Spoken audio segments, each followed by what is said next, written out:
The year was 1865, and the frontier stretched endless under a sky bruised with the colors of dusk. Dusk clung to the wind, and the prairie groaned beneath the weight of a coming storm. A wagon rolled slow across the uneven ground, its wheels creaking, its canvas rattling like tired bones.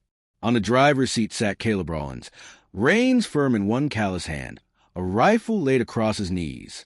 His eyes, hard as flint, scanned the horizon with the weariness of a man who had buried too much. Behind him, tucked beneath rough blankets in the wagon bed, two little girls huddled close together. They were all he had left. Caleb's jaw was set, the lines of grief etched deep into his sun-darkened face. A year had passed since Mary, his wife, his anchor, had bled out on the cabin floor, leaving him with a ranch half-built and two daughters too young to carry their own burdens. Anna, 9, sharp-eyed and guarded, clutched her sister close whenever the wind moaned. Lila, just 5, whimpered soft in her sleep, her breath catching when thunder rolled. Caleb flicked the reins to keep the horses steady. He did not whisper comfort. Words had lost their use on him, but he kept them moving forward. That was his comfort. Motion. Survival. The trading post squatted on the edge of town like a scar, a place of whiskey, gun smoke, and tired men. Its lanterns burned low, shadows carving mean lines across rough-hewn faces inside. Caleb tied his horses and stepped in, boots thudding against warped boards. Voices cut low when he entered, as they often did. A widower, raising girls alone, had little use for gossip, but men talked. They always did. Rawlins, one muttered near the bar, nodding. Caleb gave a stiff nod back. He needed flour, salt, and ammunition, nothing more. Yet as he moved through the haze of smoke, words drifted from a corner table, sharp enough to snare his ear. "She's still living out there," a ranch hand whispered. Mara Jennings, shack on the edge of Burnt Creek, too proud to crawl back to her kin. The other man snorted. "Too ruined, you mean? No one'll hire her. Ain't fit company. Best left the coyotes." Caleb's brow furrowed. He knew the name. Jennings had once been respectable, a man with land and cattle enough, until debts and whiskey chewed him to nothing. His daughter, Mara, he'd seen her once at a church picnic long ago, pretty as spring, until scandal clung to her name like tar.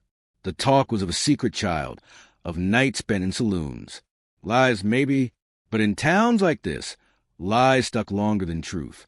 He left the post of supplies, words gnawing at the edge of his mind. The road home cut near Burnt Creek, and though the hour pressed late, his wagon wheels turned that way. The shack appeared as a shadow first, half swallowed by cottonwoods. Smoke rose weak from the chimney. He slowed the horses, his gaze narrowing on a figure outside. She swung an axe against a log, striking hard but clumsy. Her hands trembled from exhaustion, not from lack of will. Her hair, dark, tangled, clung to her cheeks with sweat. She was young, no more than 24, yet her shoulders bore the bend of someone who had carried shame longer than her years should allow. She paused when she noticed him, straightening, chest heaving. Her eyes, green like wet grass, fixed on him with suspicion sharp enough to cut. "You're a long way from town, Mr. Rawlins," she said, voice low, guarded. Caleb climbed down, boots crunching over the dirt. He did not approach too close. The air smelled of damp wood and hunger. He saw it in her frame, thin under a patched dress. She had known nights without supper. "Road runs past," he said simply. Her grip tightened on the axe. "And you stopped. Why?" Caleb studied her, weighing his words. He wasn't a man for wasting them. "Heard tell you're needin' work." A bitter laugh slipped from her lips. "Men say many things. None hire me after." Caleb didn't ask after the after. He didn't need details of whispers to know what ruin felt like. Loss carried the same stench, whether of name or of love. He glanced back at his wagon, at two pairs of eyes watching from beneath canvas. Anna's distrust burned like her mother's once had. Lila's was soft and pleading. Caleb turned back. "I've got a ranch that don't run itself," he said. "2 girls need tending. You need shelter." He spoke plain, like a man setting terms. "I'll give you both if you'll take the work." Her mouth parted, eyes flashing with shock, then anger. "You're offering me scraps?" A roof in exchange for servitude. I'm offering you a place, Caleb said, voice firm, steady. Not charity, not servitude. A place. He hesitated, then added, a family, if you'll take it. She stared, chest rising and falling fast. The axe slipped from her fingers, striking the dirt. Her jaw trembled, pride warring with hunger, dignity clashing with desperation. She shook her head, backing toward the shack. I don't want pity, she whispered, and I'll not be anyone's charity wife. Caleb did not move closer. He tipped his hat. Think on it. My girls need a mother. You need a roof. It's as simple as that. Then he turned, climbed into the wagon, and left her in the deepening dusk. That night, the sky split open. Lightning lit the prairie. Thunder rolled like war drums. Caleb drove hard for home, but news rode faster than storm. At dawn, riders came from a neighbor's place, faces grim, voices urgent. Raiders had struck in the night. The homestead burned, the family dead. Caleb's jaw clenched as he listened, his daughters clinging to him. The frontier had teeth, and they were sinking deeper by the day. He fixed the shutters, stacked ammunition, kept his rifle within reach. Yet as the wind howled through the cracks, his mind drifted back to the woman at Burnt Creek. Alone, vulnerable, stubborn. By nightfall, the storm had broken. Rain slicked the earth, turning dust to mud. The lantern in Caleb's cabin flickered, casting light over two girls sleeping huddled together. He sat at the table, oiling his rifle, when a knock rattled the door. He rose, cautious, hand gripping the barrel, and pulled it open. Mara Jennings stood in the threshold, rain dripping from her hair, a sack clutched tight in her arms. Her dress clung to her, torn at the hem. Her eyes were wide, fierce, but behind them, fear. I'll take your offer, she said, voice unsteady. But not for you, for them. She nodded toward the girls curled by the fire. Caleb did not speak, only stepped aside. She crossed the threshold, the storm closing behind her. He watched as she set her sack down, straightened, and drew a breath that sounded half like surrender, half like defiance. The room seemed smaller with her in it, but not emptier. For the first time in months, it held something more than grief, something fragile, something dangerous. Caleb's gaze lingered on her, knowing full well the weight of what had just been set in motion. Outside, the prairie whispered with wind and the promise of more storms. Inside, a woman with nothing had chosen to bind her fate to a man with little left, save for two girls who needed her more than either of them could admit. And as the fire cracked in the hearth, Caleb understood what he had done. He had invited change into his home, and the frontier was a place that tested change, same as it tested life. But Mara Jennings had stepped through his door, and nothing, he knew, would be the same again. The morning after Mara Jennings crossed Caleb Rawlins's threshold, the cabin felt different. The walls were the same rough-hewn logs, the fire the same meager warmth against the autumn chill. Yet something hung in the air, unspoken, brittle. Caleb rose early, as he always did, tugging boots on while the gray light slipped over the plains. He caught sight of Mara standing stiff at the hearth, her hair damp from washing, her dress already dusted with flour. She moved with quiet determination, though her hands shook as she kneaded dough, as if proving her worth by force alone. The girls woke slow, rubbing eyes with fists, and their gazes fell on the stranger. Anna's small face hardened, suspicion sharpening her young features. Lila clung to her sister's arm, watching with wide, uncertain eyes. Mara offered a hesitant smile, but Anna did not return it. Who is she? Anna whispered, voice low but edged. Caleb, fastening his belt, answered plain. She's here to help us. Anna frowned, chin lifting. We don't need help.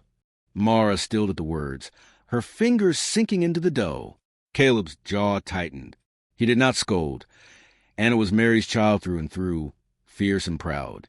But he saw Mara's shoulders dip, pride nick deep. Through the day, unease lingered like smoke. Mara swept floors, mended shirts, fetched water, all with a quiet diligence that begged no thanks. Caleb worked outside, mending fences, splitting logs, glancing back to the open door now and again. Each time, He caught sight of her moving with that same stubborn grace. Yet the girls kept distance. Anna avoided her altogether, speaking only to Caleb. Lila softened now and then, trailing after Mara's skirts, but darted back the moment Anna hissed her disapproval. At supper, Mara set a pot of stew on the table, steam rising rich with beans and salted pork. Caleb bowed his head, offered prayer. The girls muttered their amens. Mara, seated at the far end, clasped her hands tight, lips moving silent, eyes lowered. Anna pushed the stew around with her spoon. "It doesn't taste like Ma's," she muttered. The words landed heavy. Caleb's hand paused mid-bite. Mara's lashes fluttered, but she did not answer. Instead, she set her spoon down and folded her hands in her lap, as though bracing herself against a storm no one else could see. The nights grew colder. Wind howled through the cracks of the cabin, carrying with it whispers of the raiders still roaming the plains. Caleb kept his rifle close, ears sharp to every noise beyond the walls. The girls slept near the fire, their breath soft. Mara lay on a pallet by the door, as if guarding both them and her own pride. Caleb watched her once in the flicker of firelight, watched the way she curled in on herself, like someone braced for betrayal. He turned away, unsettled by the stirrings in his chest. Days slipped into one another. Mara's presence became a rhythm, uneasy but undeniable. She taught Lila to knead bread, hummed soft tunes as she patched holes in socks, and once, when Anna cut her hand on a splinter, Mara bound it gentle with a strip of cloth. Anna yanked her hand back, eyes flashing, but something softened in her gaze before she turned away. Caleb noticed. He noticed everything. The first true test came by the creek. Mara had taken Lila with her to fetch water, buckets swinging between them. Caleb was mending the corral when he heard a scream, sharp, high, panicked. He dropped his hammer and ran. By the water's edge, a rattlesnake coiled, its body tense, rattling loud. Lila froze, tears streaking her cheeks. Mara shoved the child behind her, eyes wide but steady. With no weapon but the bucket, she swung hard, missing, then seized a nearby shovel. The snake struck, fangs bared, but Mara brought the shovel down once, twice, until the creature lay twisted, motionless in the dirt. Caleb skidded to a halt, rifle raised too late. He saw the tremor in Mara's arms, the way she pulled Lila close with the same hands that had killed the snake. Her chest heaved, her face pale, but her eyes glistened with fierce triumph. "You all right?" Caleb asked, voice rough. Mara nodded, though her legs shook. "She's safe?" she whispered, clutching Lila. For the first time, Anna's voice rang not with scorn but awe. "She killed it, Pa. She saved Lila." That night, the girls crept closer to Mara as she sewed by the fire. Lila laid her head in her lap, and even Anna lingered near, feigning indifference. Caleb watched, silent, the image burning itself into him. Something in his chest eased, though it frightened him more than it soothed. But peace on the frontier never lingered long. Word spread fast, and tongues in town wagged louder when Caleb brought Mara to the market. Whispers curled like smoke as they walked past, about her father's debts, about her supposed nights in saloons, about what kind of woman she was to move into a widower's home. Caleb ignored them, jaw clenched, shoulders broad against the stairs. Mara kept her chin high, though he saw her fingers tremble against her skirts. At the trading post, a drunk slurred loud enough for all to hear. "Look at Rawlins, picking scraps in the gutter. Ain't she the Jennings girl? Thought she'd have been gone by now." The words struck like stones. Mara stiffened, but before she could answer, Caleb's fist flew. The drunk hit the ground hard, teeth clattering. The room went silent, men watching as Caleb loomed above, chest heaving. "You'll hold your tongue," Caleb growled. He grabbed Mara's arm, guiding her out into the daylight. Her face was pale, lips pressed thin, but her eyes burned, not with shame, but with something deeper. "You shouldn't have done that," she said, voice trembling. "I don't stomach lies," Caleb replied. "Lies?" She gave a bitter laugh. "You think they're all lies?" He stopped, meeting her gaze. For a moment, he saw the weight she carried, the scars unseen, the battles fought in silence. He didn't ask further. He only said, I reckon I don't care what they are. But the girls had heard. Anna's eyes brimmed with confusion, her small mouth pressing tight. That night, she turned away from Mara again, mistrust reigniting. The days darkened with whispers of raiders. Neighbors spoke of tracks found near their land, cattle stolen, barns set ablaze. Caleb found signs himself one dawn. Hoofprints circling near the edge of his pasture, lingering too close to the cabin. He crouched, hand brushing the dirt, the old familiar tension creeping into his bones. Danger was near. He told Mara they might be watched. Her face blanched, but her voice steadied. Then we'll watch back. You should think on going somewhere safe, Caleb said. Her eyes flared. And leave your girls? Leave you to fight alone? No, I've been cast out once. I won't run again. Caleb studied her, struck by the steel in her tone. She was thin, tired, worn by life's cruel hand, yet she stood like an oak in the wind, refusing to bend. He felt something stir, dangerous and unwanted, but he could not deny it. That night, as the wind rattled the shutters and the girls slept huddled by the fire, Caleb stood watch at the window, rifle ready. Mara sat nearby, mending a tear in Anna's dress, the lantern casting soft light over her face. She did not speak, and neither did he. Yet in the silence, something heavy hung between them. Fear, hope, maybe something else. The land outside lay dark, but Caleb knew shadows move there. Raiders, hungry and ruthless, circling like wolves. He tightened his grip on the rifle. Inside, the girl stirred, dreaming restless.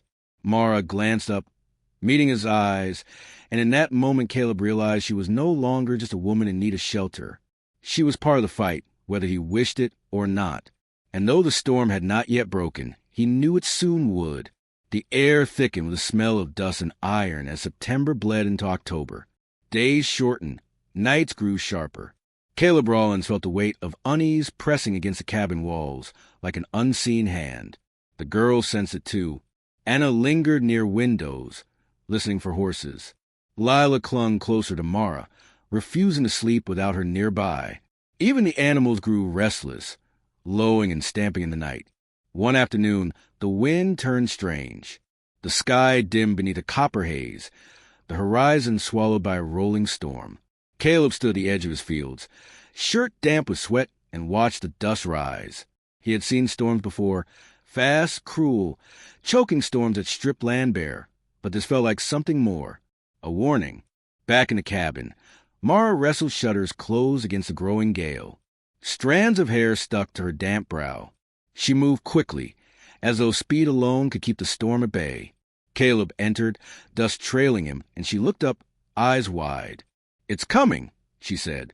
"Storm will pass," Caleb replied, though his gut told him the danger beyond weather was what mattered most. He crossed the gun rack, laying rifles across the table, checking powder horns. Mara's hand stilled, then returned to their work. She did not ask questions. She knew. By nightfall, the storm screamed. Dust battered the cabin, slipping through cracks, coating the air with grit. The lantern flickered, shadows dancing wild. Caleb stood by the door, rifle in hand, while Mara herded the girls close to the hearth. Anna tried to look brave, chin up, but her eyes darted at Caleb with unspoken fear. Lila pressed against Mara's skirts, fingers tangled in fabric. In the howl of the wind, Caleb heard it. Faint at first, then growing. Hooves. Dozens. He turned, eyes narrowing into black beyond the window. Shapes moved in the storm, shadows cutting across the prairie. "They're here," Caleb said low, steady. Mara's face blanched, but she tightened her arms around the girls. "What do we do?" "We hold." The first shot cracked through the wind, shattering glass as a bullet tore past Caleb's shoulder. He dropped low, firing back through the window. Mara shrieked, shielding the children as splinters flew. Outside, voices rose, wild, guttural. Men whooped and cursed. The raiders had come hungry. Caleb fired again, then shoved the table against the door. "Stay down," he barked. Mara pulled the girls behind a hearth. Crouching low, gunfire split the night. The raiders circled, shots tearing at the cabin walls. whoops riding the wind. Caleb kept firing, measured, steady. Powder smoke burned his throat, ears ringing from each blast. But the storm was against him, dust blinding, bullets biting too close. A heavy thud struck the door. Another. Then it gave, with splintering as men burst inside with knives and pistols. Caleb swung his rifle like a club, smashing one raider back. Another lunge, blade flashing. But Mara snatched the iron poker from the fire and swung with desperate force. The man crumpled, smoke rising from the burn across his cheek. Anna screamed. Lila wept. Mara dragged him back, eyes blazing with terror and fury alike. Out! Caleb roared, shoving one attacker through the broken door with a boot to the chest. Another rushed, pistol raised, but Caleb fired point blank. The man dropped, blood pooling in the dust that swept inside. But more shadows crowded the doorway. A tall figure stepped through, scar bisecting his cheek, eyes glinting with malice. His voice cut through the chaos. Rollins, heard you had yourself a woman again. Thought we'd come take a look. Caleb raised his rifle. The man moved quicker, striking it aside with a sweep of his pistol.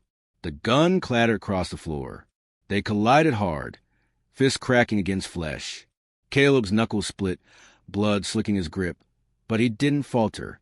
He fought with the raw power of a man, defending all he had left. Mara grabbed the fallen rifle, fumbling with the weight. The scarred raider caught sight of her, grin curling.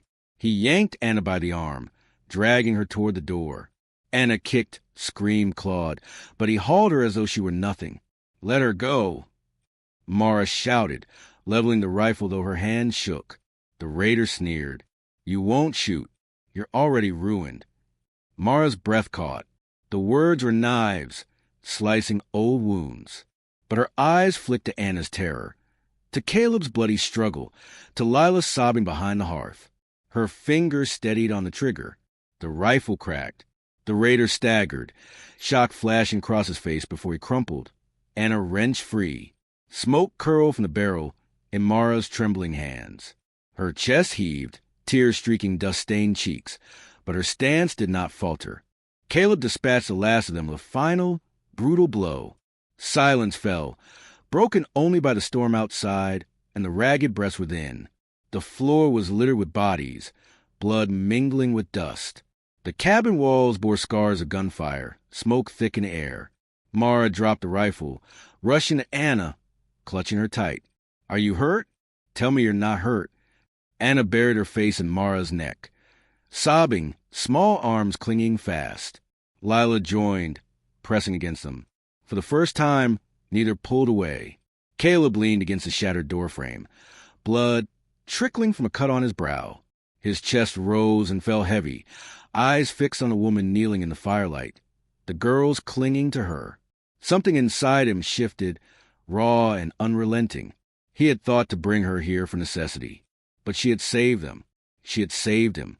When dawn broke, the storm had passed. The prairie lay strewn with dust and silence, bodies of raiders picked over by carrion birds in the distance. The cabin was half burned, one wall charred, roof sagging where fire had licked too close. Caleb limped through the wreckage, hammer and nails in hand, patching what he could.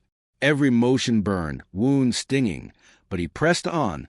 Survival didn't wait. Mara emerged from the cabin. Sleeves rolled, hands blackened with soot. She carried a bucket of water, dousing the last smoldering embers. Her hair was tangled, face lined with exhaustion, but her eyes shone with something fiercer than fatigue. She looked at him, and for a moment words hung unsaid. You should rest, she murmured. So should you, he returned. They stood in silence, broken only by the clatter of hammer against nail.